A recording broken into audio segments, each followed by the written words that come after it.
Hello and welcome to the alpha of TaleSpire. In this video, which is going to be a short introduction to what you can expect from TaleSpire as it stands today as a player, the kind of things you're going to see, things your GM can do, and stuff like that. So let's dive right on in. This is what you're going to see when you first start up TaleSpire. Well, notice down here that your name is filled in. This is going to be taken from Steam. By the way, we are going to look at other platforms in future. We definitely want to support them, but right now Steam is where we are for the alpha.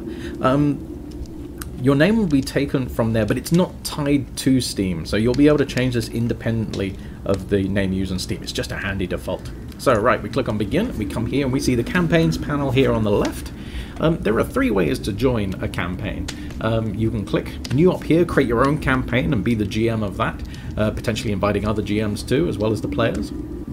You'll have your list of campaigns that you're a member of here. You can click on one of those and then there'll be a play button down here, so you can join that, or you can paste in an invite code here and jump straight into a campaign. We're actually going to do that in just a second, but before we do, what I'd like to point out is this little section on the right here. Just so you don't have to kind of like follow super closely on Discord and the other places that we're shouting, this is a great place to see what we're up to. We're going to tell you about bugs we've fixed and patches we're pushing and things like this, new content, and we're also going to tell you when we're going to schedule some downtime, which we'll have to do from time to time because the back end is going to be changing just like the front end is in this alpha period. Super exciting, but that's not what we're here for, so let's dive in. I'm going to jump over to Discord. My DM has sent me a code, so I'm going to just paste it in here and click join, and we're going to be taken straight in. And the first thing we're going to see might be a little confusing. We're in an empty board, there's big black bars everywhere, and we can't really do much. So, nothing's gone wrong. All it is that when you join a campaign, you're taken to a default board. And then, so it's up to your GM to tell you where you're meant to be going. So they tell us which board we're going to, and then what we're going to do is we're going to hit space, and this brings up some UI. Not very much. You can just see that there is a tab over here for boards, and one over here for session history, which we'll see a little later. If we click on boards, we opens up, and we can see that our GM has already made a board here, so we're going to join that. We join by just clicking this play button. And then this is going to spin, and in a few seconds, something that catches some people out. You can see here that we can't see anything, but there are two floors. Oh no, maybe something hasn't loaded. What's actually happened is that in TaleSpire, you can't see something unless the creatures you control can see it. And we haven't been given a creature yet, so we're going to ask our GM for permission to do that. So if I just slide over to my other machine, then I'm going to grant Baggers rights to a creature, and all of a sudden everything drops in. Here's our mage, she's ready to go. So let's talk a little bit about controls. You've seen me moving very slightly already. If you click and hold with the right mouse button, then you can move the mouse and you can pan around. If you use the scroll wheel, you can zoom in and out. And if you click and hold with that middle, probably with the scroll wheel itself, you're able to rotate the scene. So with these controls, you can zip around fairly easily and get kind of the lie of the land. Of course, everything's about moving some pieces. One thing I will point out is I'm going to be talking about creatures a lot. Creatures in TaleSpire, we refer to them as pretty much any kind of controllable entity. So this would be a creature. Even though it's a human, we don't care. We call creatures and monsters, and humans and monsters and all that, we call them all creatures. So if we left click and hold, we see we can pick up a piece, and we have all these blue markers that tell us how far we can walk. So anywhere in this range is okay. At the moment it's a fixed distance, and that will be obviously configurable in the future. It doesn't take diagonals specially into account at the moment, but again, it's an alpha. We've got lots of things coming, and it's definitely on the to-do list.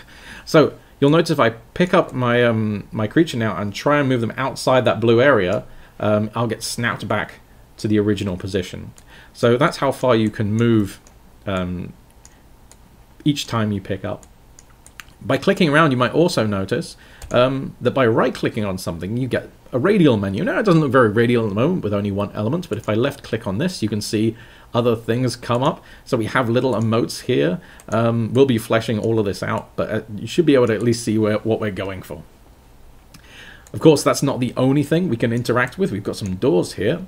And so I'm going to right-click on this, and we'll see that there is an open option. So I'm going to click on this. Now, many actions that you're going to take inside TaleSpire are going to end up making a request to your GM. The reason for this is that your GM might decide that a door is locked, or that you can't attack this person right at this second, or things like this. By doing this, that allows them to control the flow of the story pretty well. And so on their screen, a little thing's going to pop up and say, hey, this person would like to open a door, and they can either accept it or deny it. So I'm going to accept it. We'll see this open, and a bunch of extra stuff has just dropped in. So that's a good time to talk about Fog of War. We obviously have to show you things at certain times. If we showed the whole map, you would be able to see all the upcoming like ambushes and secrets and all this kind of stuff. So what we do instead is we try to only show places that your creature could walk in a certain distance. Now again, that distance is fixed for all creatures right now, and that'll be customizable in future. So now we're going to walk on forward, and we've got some stairs, so we can imagine there is something upstairs. So I'm going to click on 2, and we can see that a couple of tiles have dropped in. So we're going to walk up here and get up to this next level. And everything drops in, and we can see that we have an adversary. You'll also notice that when we drop down to the bottom floor again, that everything hides. So that's just to let you know that obviously that stuff hasn't gone, but it's just hidden while you're on the lower floors to make things accessible. We'll also look at another thing very quickly, and that's that if I move my character down the stairs, the creature disappears again. Now, it hasn't gone. All that happens is we have two parts to our visibility system. We have that Fog of War we've previously mentioned that's revealing tiles, and we also have line of sight. So from here, you couldn't draw a straight line from this creature to the other creature, so that creature is hidden. When you move up and now you have line of sight, it's revealed. The reason for this is we're hoping that it will allow things like ambushes. You'll open a door and you'll see a room, but you won't see that there's two goblins hiding around the corners until you get in. So we'll see how that gets used. Alright, so now we are coming towards a situation. So it's a good time to talk about the other things that you'll be seeing when in kind of regular play. So what I'm going to do is I'm going to hit space. I'm going to close this. I'm very briefly going to jump over here and show you that our session history does include the fact that we requested a door and whether it was allowed or denied. But the first thing we're going to want to do is roll some dice. So let's click on a few of these. You notice that by clicking, we increase the count. By right-clicking, you decrease the count. And then when you're ready, you left-click and hold here, and you drag. And now you have the dice that you were asking for, just summoned in. And when you throw them, and they settle down, you'll see a summary here. But don't worry if there's a lot of rolls going on and you miss something, because of course the dice rolls are also added to your session history as well. There's no need to constrain yourself to just one dice group, so let's pull those out and throw them as well. Also, you don't have to worry about them getting mixed up, because when you grab dice, they remember what group they used to be part of. So you'll be able to do that. You can also right-click and remove only your own dice. The GM, of course, can remove all dice. They can remove anyone's, or they can remove all of them at once, and they will do to keep control of things from time to time. Now, obviously, we've got things set up here, so something's going to happen. Oh, actually, I'm going to dive into one more piece of movement that I didn't actually cover. It's easy to pick up and turn your creature because they always face away from the tile you picked them up from. But you can also hold Alt when you pick up, and then they won't move, but you can spin them. It might be nice because you might want to aim things a certain way or act something out. So let's look at the other kind of controls that the DM has that you're going to see come into play during your session. The first one is cutscene mode. When the GM enables this, those black bars come back in. And at this point, you are able to control the camera, but you are not able to control your creature anymore. So you see, we are not able to pick this up.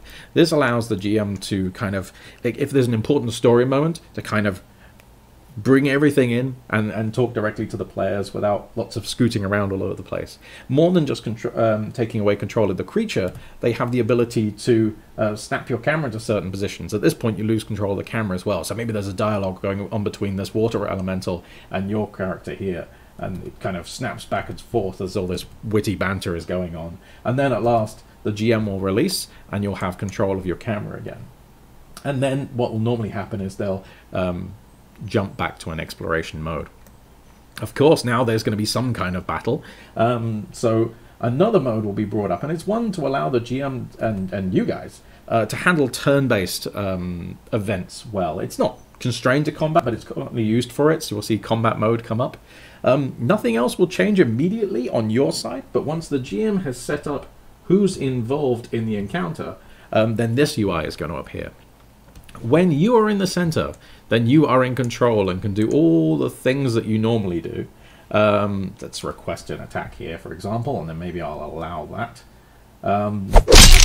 But then at some point, turn's going to change to another creature, and you can no longer move yours. And it's going to proceed like that. From as it kind of progresses, you'll see where we are in the turns, and then eventually, assumedly, maybe this other creature dies. So I'll just go kill from the GM computer, and that's gone. And then we're out. We're back to normal exploration mode, and the game will continue as per usual. All right, now, aside from anything else, I think that covers what you need to know to be able to start going forward. There's also a GM series. Like, the GM has a power at any point to make someone else a GM. So if you want to team up in building a board and things like that, you can totally do that. Building can happen at the same time as play. It's a flexible system, even in its current very basic state, and we hope you have a great time with it. Thank you so much for stopping by, and come find us in the Discord. We'll chat about TaleSpire. Peace.